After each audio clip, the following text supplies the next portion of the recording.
Well, greetings everyone and welcome to another edition of Can't Wait Wednesdays here on the KB Radio Network. How are you doing today? Here it is, hump day, and we have made it to the middle of the week. We are heading to the weekend and we have a plethora of new releases coming out this weekend waiting for you. I believe we have six films that I counted, probably more, but I'm stopping at six.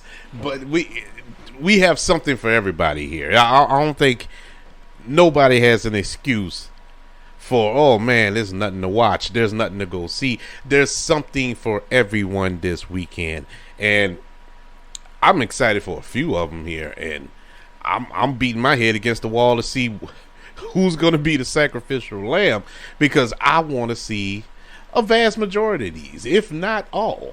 But let's start them off. Let's not prolong the time. Like I said, we have six films to talk about. So let's start off with the new releases. Theatrically, that's coming out this Friday, September the 30th. We have a film that's a romantic comedy. And who doesn't like a nice romantic comedy? This is Bros. And Bros is a romantic comedy directed by Nicholas Stover, who also directed Forgetting Sarah Marshall. I think he directed Get Me to the Greek. That was with Jonah Hill. And it was another film he directed. The 5-Year Engagement, which was kind of funny. Neighbors 2, which was funny. Not as good as the first Neighbors, but Neighbors 2 was pretty funny. But he directed this film, Bros. And this is the first time I've seen a gay romantic comedy. There could be others, don't get me wrong, but this is the first like mainstream film I've seen that centers around a gay couple. But it looks funny, it looks cute, and it looks like something that, if you want to get into a romantic comedy this weekend, you can check out Bros. Bros will be released in theaters this Friday, September the 30th. So, moving on to a film that, quite honestly, I scratch my head. I scratch my head and wonder, not only how did this get made, but why did they decide to make this? And the most importantly, why was Rob Zombie in charge of this property? Now, I have nothing personal against Rob Zombie. I just don't like his movies. Rob Zombie made the Halloween film. Now, not the most recent ones, but he made a reboot of Halloween. I'm going to say 10 years ago, maybe 12 years ago. It escapes me. I'm trying to forget that. He actually made a sequel to it as well. He made 2 Halloween films that were horrible. I don't know how you mess up Halloween. But he managed to do it. He tried to give Michael Myers this backstory, and it just did not work. Did not work. It was horrible, man. Horrible. And I said I don't like his films. I liked, what's it called? Lord have The Devil's Rejects. I like The Devil's Rejects. I really, really enjoyed it. I watched that multiple times. I really enjoyed it. Didn't care for the sequel, but I liked The Devil's Rejects. Now, we fast forward to this. Rob Zombie has written, produced, and directed the film adaptation of a 1960s family sitcom, The Monsters. I remember The Monsters. No, not from 1960, because I wasn't even thought about back then. I saw the reruns. Everybody saw the reruns of The Monsters. You know, Herman Monster, the Igor, Lily Monster, the Count. You know, all that. I remember all that in black and white. Eddie Monster, all that. It was a funny little show back then. Real campy, real silly. It was a sitcom from the 60s. You know, what you expect. Well, we getting a 2022 twist to it with Rob Zombie. And no, he's not changing it up. When I heard it was announced that he was making this, I'm like, okay, that's interesting. Rob Zombie, he's gonna have this real dark and moody and probably gonna be rated R and bloody and gory. You know, the monsters are just gonna wreak havoc in Transylvania, I guess. I don't know. Then the trailer dropped. The trailer dropped for this film, and everybody lost their minds, including me. I was like, what is this? How could you manage to make a 2022 adaptation of a campy 1960s sitcom more campier than the sitcom from the 60s? I would never know, but he did it. Now, haven't seen the film yet, you know, but the trailer tells it all. The trailer, unless this is going to be the biggest swerve in the history of swerves, but the trailer looks so cheesy.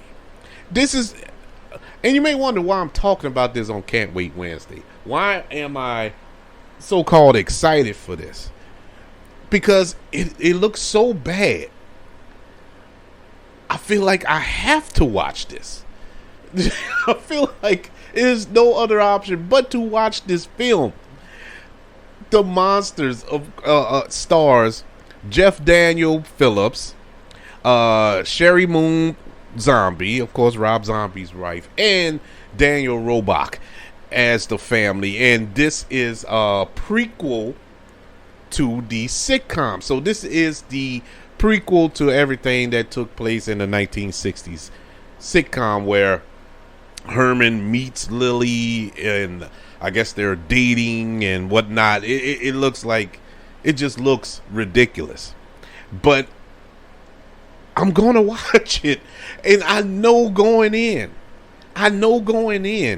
it's going to be a problem for me. But I'm going to watch it out of sheer curiosity. Thank God I'm not a cat, because we know what curiosity did to the cat. But I'm going to give it a shot. I don't have to wait because it's already out. It is currently on Netflix. It premiered yesterday, September the 27th. Initially, this film was supposed to come out in theaters. When the trailer dropped, it's coming out in theaters this Halloween, blah, blah, blah. After the trailer dropped, a week later, it was announced it's coming out on Netflix.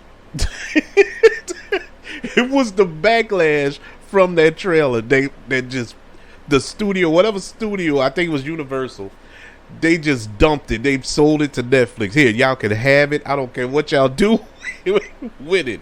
But whatever the case may be, we'll get to watch it now on Netflix. The Monsters. I don't know. I don't know what's going to happen in this movie. It's PG, which is another thing that kind of threw me off. Rob Zombie making a PG movie, because all of his films are R, and I mean hard R. So for him to make a PG movie is mind-boggling to me and so intriguing. So check it out if you will. You know, if you glutton for it, I may be surprised. I'm really going in with absolutely no expectations, so I cannot be let down. And that's the way you should enter this. And I may be surprised. Who knows? I might get shocked. We all might get shocked. Check out The Monsters on Netflix, available right now. Speaking of horror or family horror, we have another film that's available on streaming this week. Coming out this Friday on Disney Plus, we get the long-awaited sequel to a classic, I guess you could say, even though, full disclosure, I never saw the first film. I never watched Hocus Pocus. Well, this Friday, we're getting Hocus Pocus 2. I don't know why I never watched it. I'm gonna be honest with you. I don't know why. Now the original film came out in 1993. I was what 14? Yeah, 14 years old. I didn't care to watch a movie about witches. A Disney movie at that. And I didn't care to watch that, and I never watched it, even though I've heard it's a classic. For my generation, I guess you could say. But I'm clearly not the demographic for this film. But I know how popular of a film the first one was, and it was so highly anticipated. I mean, it's been 20 years. This has been not 20. What? How long has it been? 30 years. It's been 30. Oh my God! It just hit me. It's been 30 years. Wow. Well, 29 to be exact, but my God, really?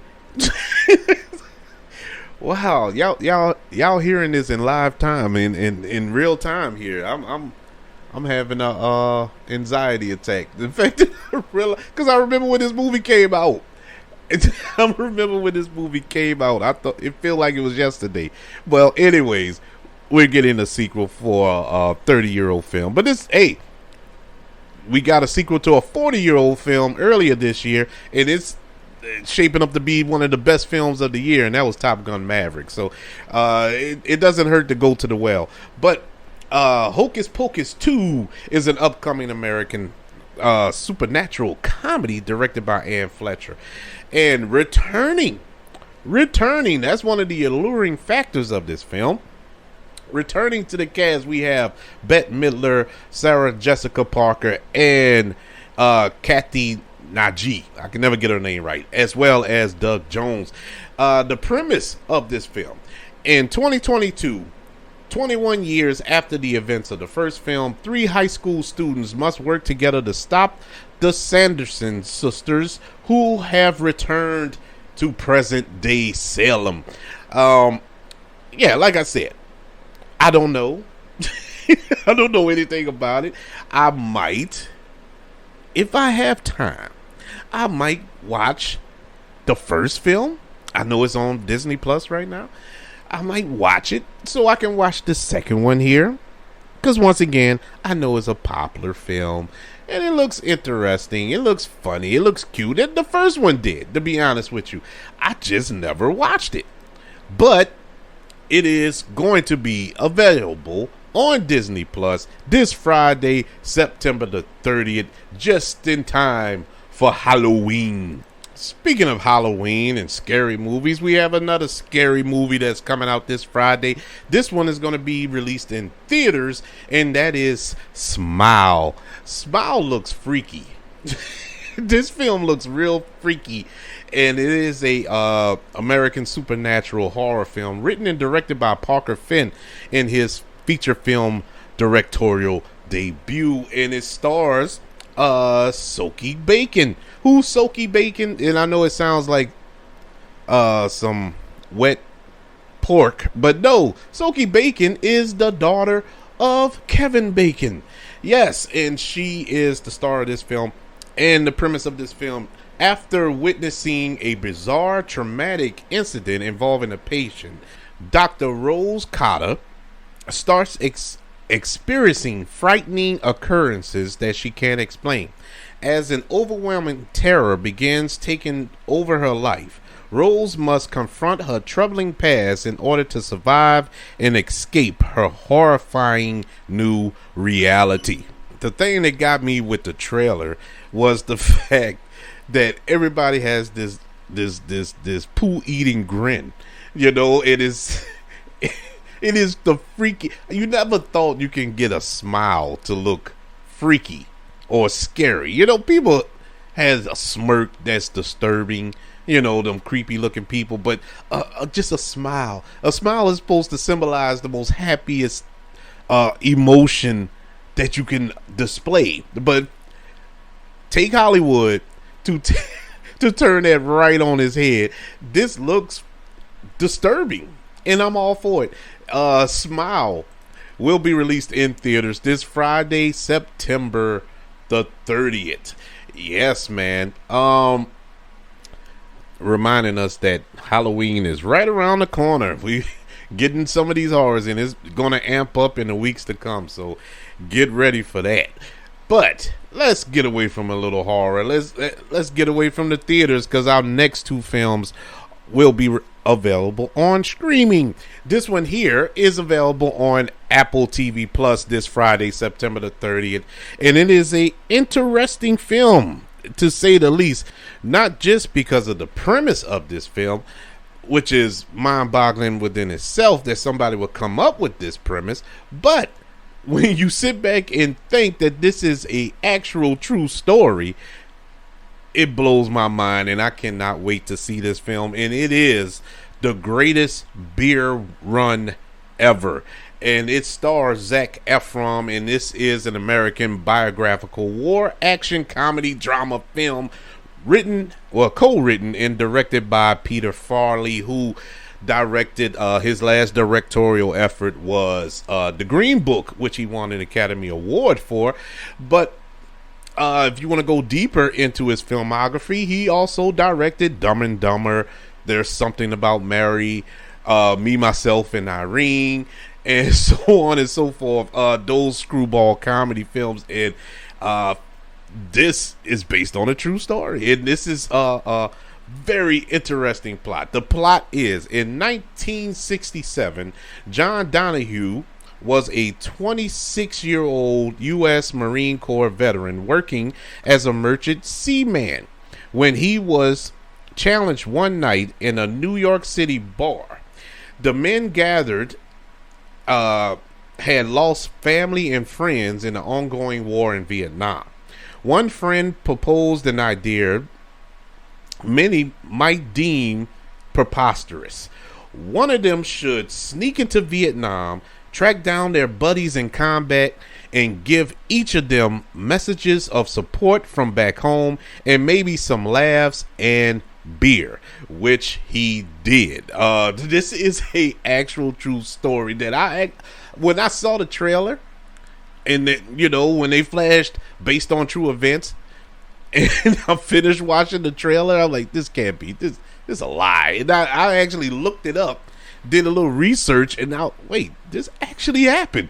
This guy snuck into Vietnam to give his friend, and went into the battlefields with these people and gave them beer as encouragement, and to return home. And I mean, it's a story beyond stories, it's very, very inspiring in a way. So I'm very intrigued. I'm a huge fan of Zac Efron. I wish he did more, because Zac Efron is a very underrated actor. When you think of Zac Efron, us of a certain generation probably think of High School Musical or something like that, but he really is an exceptional actor.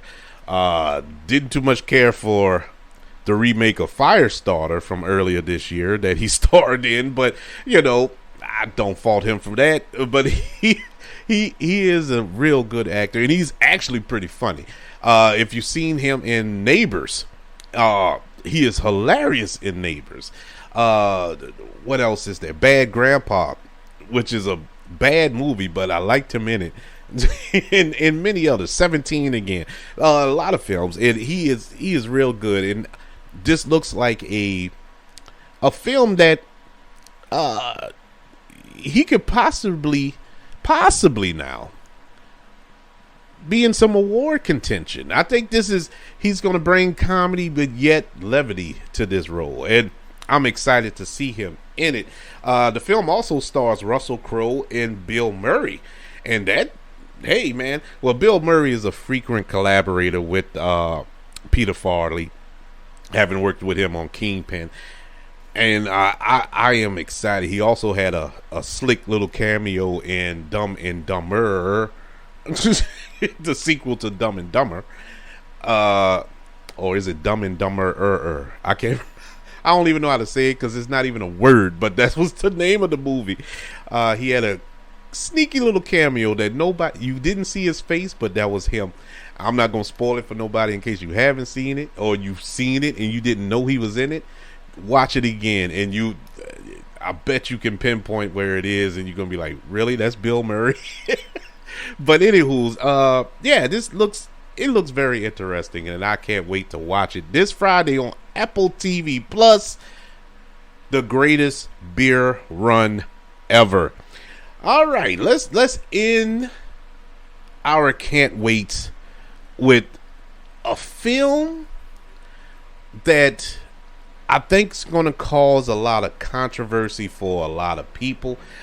Yet, I am deeply intrigued by the concept of this film for a lot of reasons. This film will be available on Netflix this upcoming Friday, and it is entitled Blonde. And this film is a fictional tale of the life and career of American actress Marilyn Monroe. From the jump, there was a little bit of uproar. You know, there was a show I did on Movie Goodness a couple of weeks back about how people flip out when they cast a person of a different race in a certain role, and sometimes it's warranted, most of the times it's not. This particular time, I'm withholding judgment, and because I don't understand why they cast this actress. Not because she's a Latino or a Latina, but she doesn't reek Marilyn Monroe to me. Marilyn Monroe was a very voluptuous woman. Ana de Armas is not voluptuous. She is beautiful. She's a sexy woman, but she doesn't scream Marilyn Monroe. So I don't know why they cast her. And Ana de Armas has a thick, and I mean thick, accent. I don't know how they're going to pull this off. I don't know how she's going to pull this off. I guess I might have to wait to see it. And I was mistaken. No, it is not going to be released on Netflix this Friday, September the 30th. Yes, I was wrong. I get things wrong sometimes, people. I apologize. No, it's available today. It dropped today, September the 28th on Netflix. So we don't have to wait till Friday. You can watch it right now. But it is directed by Andrew Dominik and is based on a 2000 novel of the same name. And another thing that kind of made me wonder, like, what is this movie really about? This movie is rated NC-17. Now, in case you don't know what NC-17 is, it's past R. Now, you may think that R is about as hard as you can go. No, you can go harder in the paint.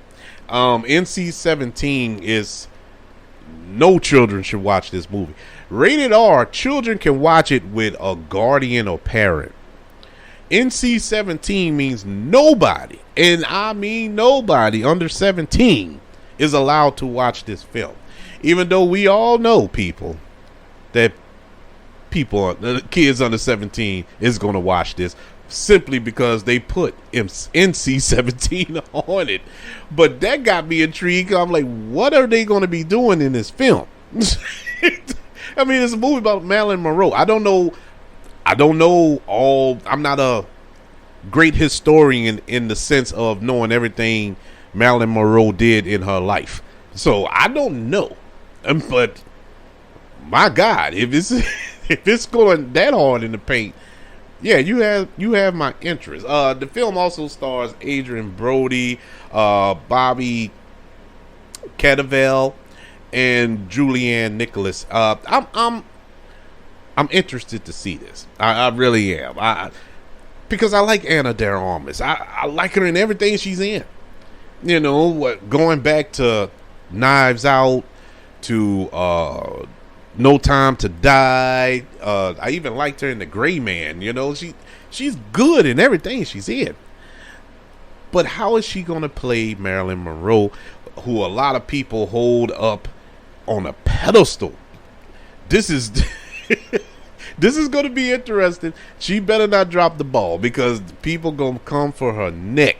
But if you notice, and I'm going to get on the soapbox. If you notice, not too many people going at her neck like they're going at Haley Bailey for being Ariel, the Little Mermaid, which is a fictional character to a fictional being, but this is a real life person that they cast. Look, whatever. I ain't gonna go there. But in any event, let's see how this go. Let's see what vision are they telling here. Like they described the film, this is a fictional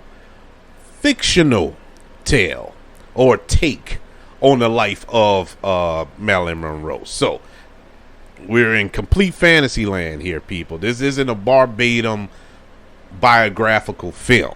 So you might as well prepare yourselves for that. So all right, let's see how it turns out. This film is also produced by Brad Pitt, believe it or not. So that's also interesting. But in any event, Blonde is available on Netflix right now. So everybody, which one of these new releases coming out this week or already out this week are you excited for? Are you excited for Bros, which comes out in theaters this Friday? The Monsters, which is available on Netflix right now. Hocus Pocus 2, available on Disney Plus this Friday. Smile, released in theaters this Friday. The Greatest Beer Run Ever on Apple TV Plus this Friday. And Blonde, available now on Netflix. Let me know. Email the show, kbradiopodcast@gmail.com. You can also look us up on social media. Just look up the KB Radio Network or the KB Radio Podcast on all social media platforms. Also, if you're listening on Apple Podcasts, don't forget to leave the 5 stars and the reviews. It helps the show out tremendously. You can also help the show out by sharing the show, letting everybody know that you're listening to Can't Wait Wednesdays here on the KB Radio Network. Everybody, thank you for joining me today on this latest episode of Can't Wait Wednesdays with all these brand new releases coming out this week. We're in the fall season, so there's going to be a lot of releases because a lot of studios are releasing their award considered films around this time of the year. So we're going to get a lot of new releases. We have Halloween coming up, and we're getting a lot of horror coming out for all you horror fans. And what else comes out in the next few weeks? We have Black Adam and all this. We have a lot coming out. There's no rest for the weary. I was trying to find when I'm gonna take a break. I was looking for a time to take a break, to go on hiatus for this season, and they just won't let me. This studios will not let me take a break. So we are rolling, and I'm excited for that. I'm not complaining at all. I'm glad we're getting content because I can still think back 2 years ago when we weren't getting nothing during the pandemic. So now we're just getting bombarded with new content every single week. So everybody, thank you for joining me today. Want you all to know that I love you. Continue to love one another. And until we speak again, you all be blessed.